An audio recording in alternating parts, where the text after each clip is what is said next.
Assalamualaikum, tepangkeun nami abdi Burukman Al-Muiz di kelas 12 BTKJ. Abdi di dieu bade masakeun dongeng Sunda Endog Mas. Pacaritakeun aya saurang patani nu kacida malaktana hirup bebarengan jeung entok. Manehna ngadeung ka Gusti Allah.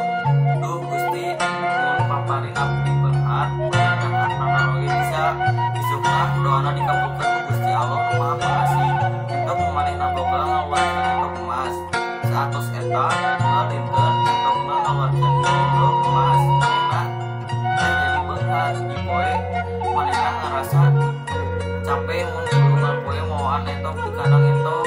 Manehna sasadiaan bedog keur ngabelahan entok ngarah emasna kabeh kaluar. Ngan ari geus dibeleh entok teh kecil emas-emas acan malahan entok teh pae. Manehna jadi miskin sabab teu bisa hartana di ditu